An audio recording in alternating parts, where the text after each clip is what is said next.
Hey, welcome back to the workshop. For today's project, I'm playing around with Minwax Wood Hardener. Specifically, I want to see if I can use this to stabilize some wood that I've cut out to make handle scales for another knife. Here in Michigan, we have some pretty wide humidity changes from season to season. It's really dry in the winter and it's really humid in the summer. That makes the wood in my knife handles shrink and grow to the point where they could even crack and fall off the knife. I'm hoping that if I stabilize it with this wood hardener, they'll be dimensionally stable and safe and secure all through the seasons. Alright, so what are we working with here? Minwax High Performance Wood Hardener is a quick drying liquid formulated to strengthen and reinforce decayed or rotting wood. The hardener penetrates deep into the wood and its special resin binds and reinforces the decayed wood fibers. The wood is sealed against further moisture penetration and hardens to a rock-solid base for filling. Made in Upper Saddle River, New Jersey, USA. As far as I can look up online, all Minwax Wood Hardener really is a polycarbonate type of plastic dissolved into a solvent like acetone. And the idea is that this stuff penetrates the wood through and through, and then the acetone evaporates off, leaving the plastic behind. Okay, so I've got a couple of pieces of spalted maple here that I'm going to try to stabilize. They should be the same weight. We're going to weigh these before and after and find out just how much of the wood hardener has soaked into the wood. This piece has been marked piece 1 and it weighs 23 grams. This piece has been marked piece 2 and it weighs 23 grams. Okay, now the instructions call for painting this on the outside of your wood with a paintbrush. But that isn't good enough for what I want to do. I want to make sure that this piece of wood is soaked through and through. So I'm going to completely submerge it in the wood hardener.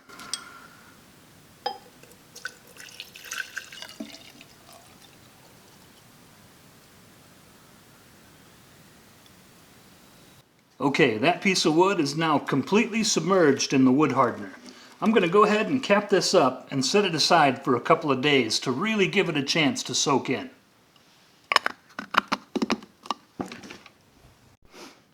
But can I do better than that? I think I can. Professionally stabilized wood is stabilized in a vacuum chamber, where the vacuum helps suck the polymer into the wood as far as it'll go. I've built a crude vacuum chamber with a brake bleeder and a mason jar. I don't know how much vacuum I'm going to be able to pull on this jar, but it should be able to get more wood hardener in the wood than I could get by soaking alone. Let's find out. Alright, this is piece number 2.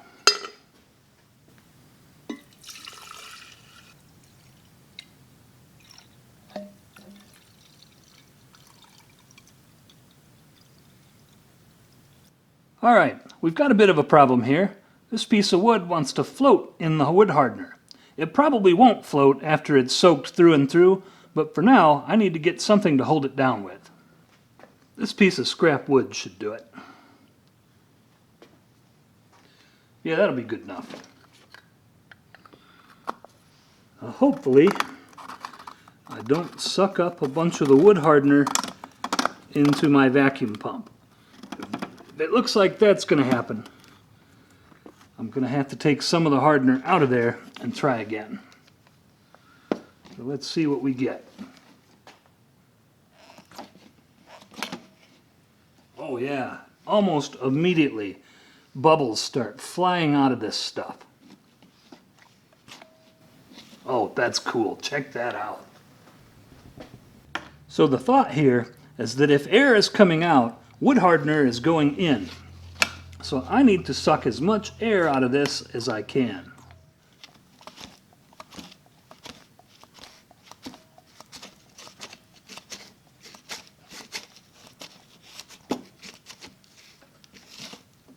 Okay, it looks like that's working pretty good. But the problem is, this doesn't seal very well.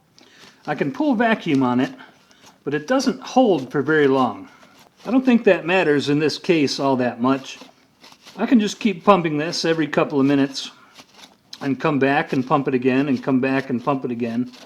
And after I've done this for a while, the wood should be pretty well saturated, or at least as saturated as it's going to get.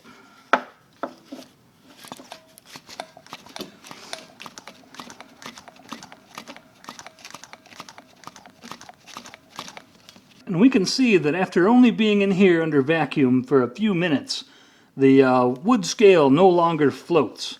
So that's good. That means a whole bunch of wood hardener has already soaked in there and displaced all that air.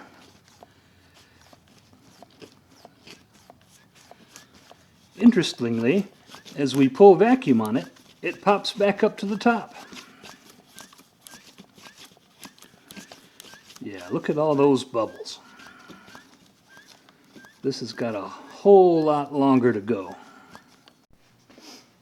Okay, I'm going to keep pumping this one periodically, probably off and on for the rest of this afternoon. Then I'm going to let both of these sit overnight and give them a good chance for the hardener to soak in. Tomorrow, I'll pull these out and let them dry out for a couple of days, and then I'll weigh them to see which piece has absorbed more of the wood hardener. I really suspect it's going to be this one that's been vacuumed, but we don't really know until we've weighed it and found out.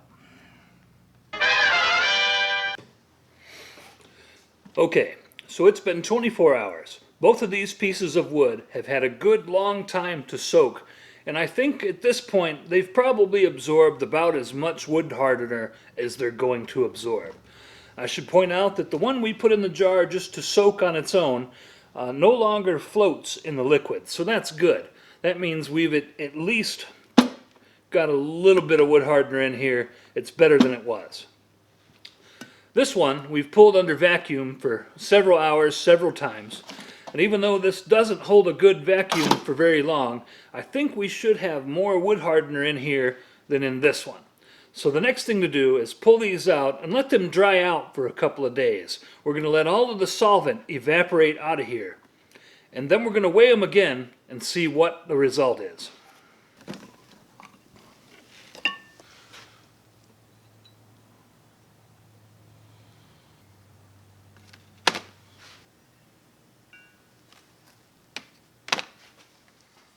Okay, these pieces have had 3 full days to dry out. Let's see how we did. Piece number 1 weighs 28 grams. Piece number 2 weighs 30 grams. That's a little bit better. I think it's time to cut a little bit of wood off the end of these and see if there's anything we can learn.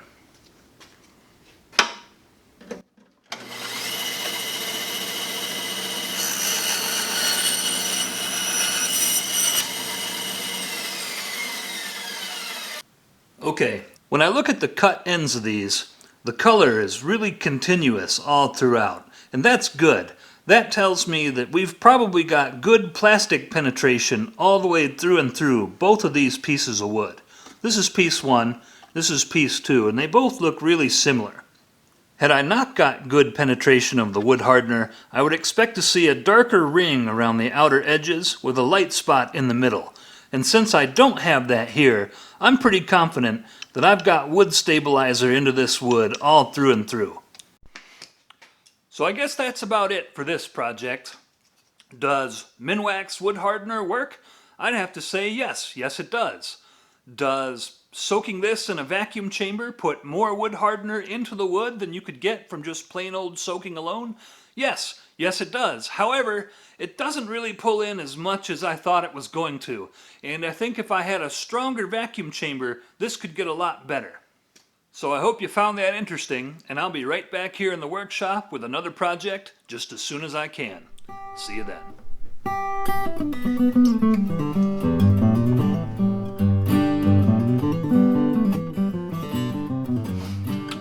And now for a bonus tip. Minwax Wood Hardener comes in these cans with this plastic child-resistant lid. This can be a real pain in the ass to work with. Once you get a little bit of the wood hardener into the threads of this can, this becomes very, very difficult to remove. But this can be made much easier by cutting away the plastic. which leaves you with a simple, plain old metal cap that's much easier to remove. All you need for this is a pair of strong wire cutters. And just get in here and trim this plastic away. This doesn't need to be here, unless you are worried about children opening up your Minwax Wood Hardener and drinking the stuff. But I'm not worried about that here, so I really don't need this plastic cap. This plastic just makes my life in the workshop more difficult. So we're going to fix that right now.